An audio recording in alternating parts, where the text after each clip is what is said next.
नाज़रीन, मैं हूं कुर्बान बलूच।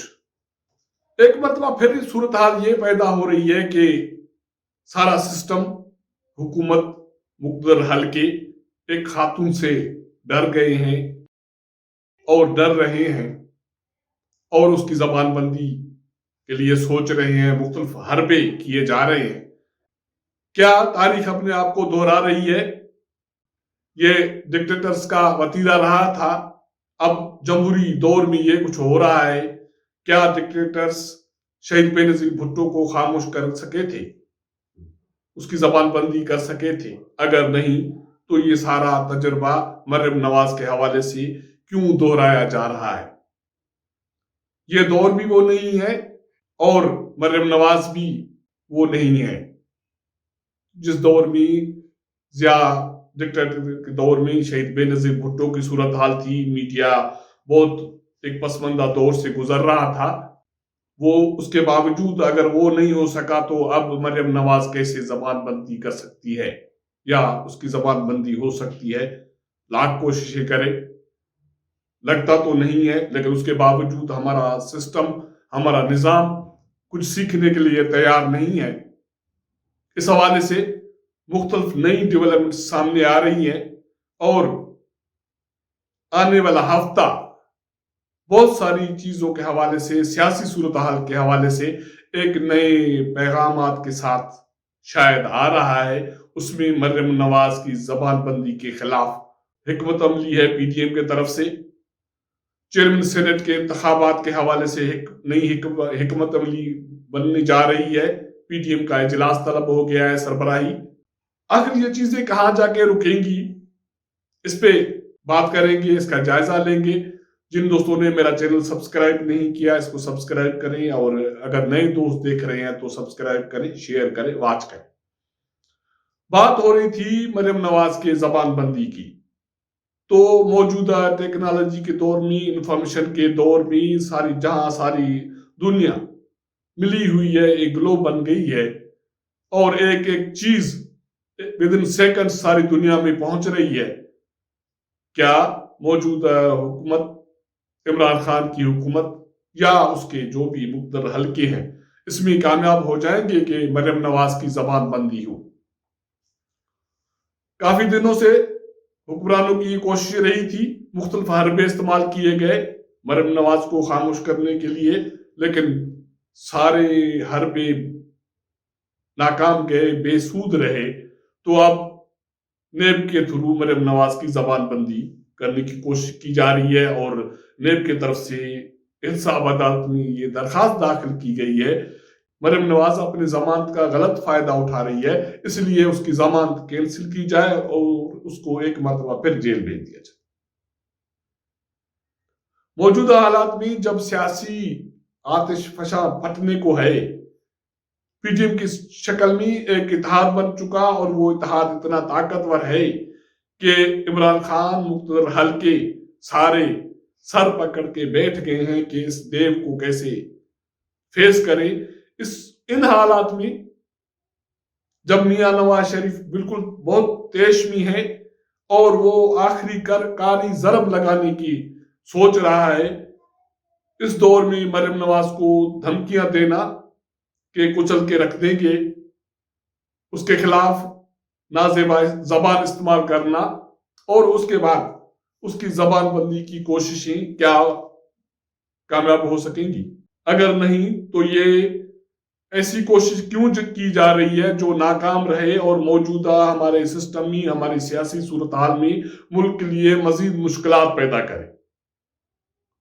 वैसे भी बहुत सारी ऐसी चीजें की जा रही हैं जिससे ये लग रहा है कि कुछ हल्के, कुछ कुव्वतें ये चाहती हैं कि इस मुल्क में अनार्की की सूरत हाल बरकरार रहे, ताकि महंगाई, अफरात ज़र, बेरोजगारी और लोगों के जो छत उसके सरों से छीने जा रहे हैं उस पर कोई बात न करे। लेकिन ये कब तक? सारे इदारे मुतनाज़ा बनाए जा रहे हैं, जिसका भी नाम लें। आखिरी इदारा बचा था पार्लियामेंट हाउस या पार्लियामेंट में भी ऐवान बाला सेनेट, अब उसको भी मुतनाज़ा बनाया जा रहा है या मुतनाज़ा बनाया गया है। उसके बाद مریم نواز کی زبان بندی کی کوشش کہاں تک کیا پانا چاہتے ہیں؟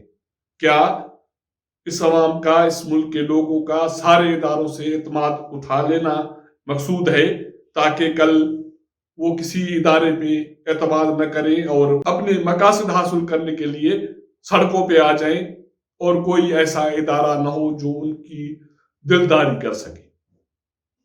سینٹ چیئرمین کا انتخابات سب کے سامنے ہیں.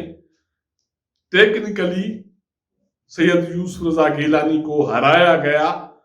اس وہ چالاکی کس کی تھی؟ اوور سمارٹنیس میں وہ مارا گیا، فرینڈلی فائر کا شکار ہوا، وہ چیزیں اپنی جگہ پہ، لیکن اس کے باوجود یہ تو ماننا پڑے گا کہ سینٹ متنازع ہو گیا چیئرمین کے انتخابات کے حوالے سے.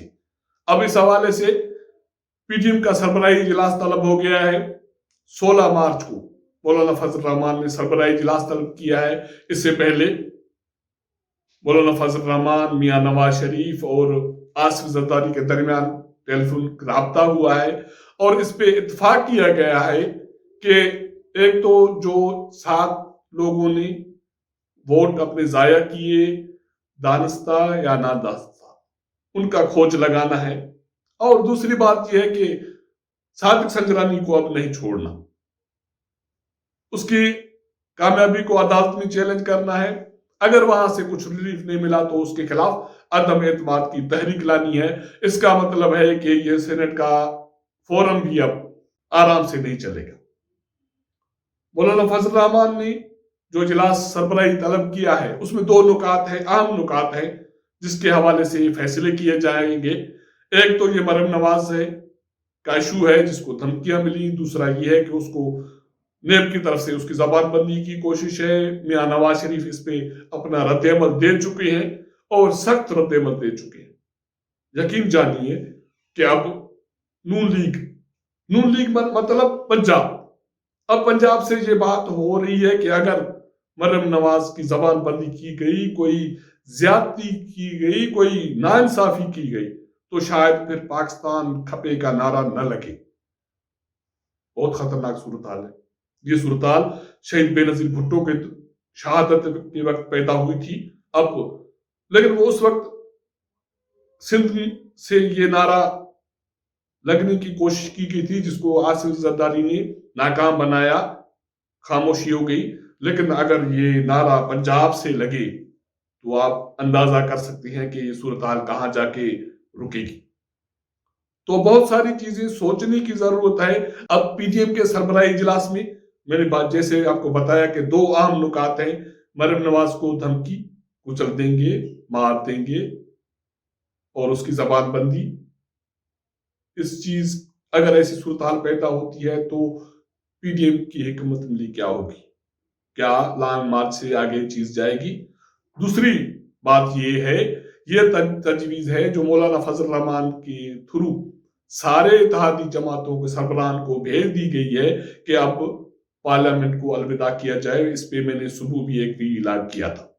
اگر یہ صورتحال بنتی ہے تو موجودہ حالات میں جب ملک معاشی تنگ دستی میں ہے، افراط زر ہے، مہنگائی کی صورتحال ہے، بے روزگاری ہے اور اداروں سے عوام کا اعتماد اٹھتا جا رہا ہے، بات کہاں رکے گی؟ اس پہ ضرور سوچنے کی ضرورت ہے. ایک خاتون نظام کے لیے، حکومت کے لیے، مقتدر حلقوں کے لیے خطرہ کیوں بن گئی ہے کہ اس کو راستے سے ہٹانے کی سازش کی جا رہی ہے، پلان بنایا جا رہا ہے. اگر ایسی صورتحال ہوتی ہے تو میرے خیال میں موجودہ حالات میں شاید ماضی میں شہید بے نظیر بھٹو کی شہادت کی صورت میں اس ملک کو نقصان سے بچایا گیا، لیکن اب میرے خیال میں اگر مریم نواز کے حوالے سے کچھ انہونی ہوتی ہے، یاد رکھیے کہ وہ سندھ کی بیٹی نہیں ہے، وہ پنجاب کی بیٹی ہے. بہت فرق ہے. اس چیز کو سوچنے سمجھنے کی ضرورت ہے. اب 16 مارچ کو پی ٹی ایم کے سربراہی اجلاس میں اہم فیصلے ہونے جا رہے ہیں. آنے والا ہفتہ انتہائی اہم ہے سیاسی صورتحال کے حوالے سے. اس میں صادق سنجرانی کی کامیابی کو इस्लामाबाद हाई कोर्ट में चैलेंज किया जा रहा है। मरहम नवाज के हवाले से पीडीएम के फोरम पे अहम फैसले होंगे और उसमें पार्लियामेंट को अलविदा करने के हवाले से भी फैसला हो सकता है, या ये फैसला भी हो सकता है, ये फैसला होगा कि पीडीएम का लॉन्ग मार्च की सूरत में यहाँ पहुंचने के बाद जो काफिले आएंगे वो यहाँ एक मर्तबा फिर डी चौक बसा लें, और डी चौक बसाने का नतीजा क्या होगा वो हम माजी में देख चुके हैं। ऐसा तजुर्बा अगर हो गया तो किसी के लिए भी शायद अच्छा ना हो। जो भी सूरत हाल बनेगी अपडेट करते रहेंगे, अपना इनपुट जरूर दीजिएगा। आपके साथ मुलाकात होगी अगले प्रोग्राम में, तब तक इजाजत दीजिएगा। अल्लाह हाफिज।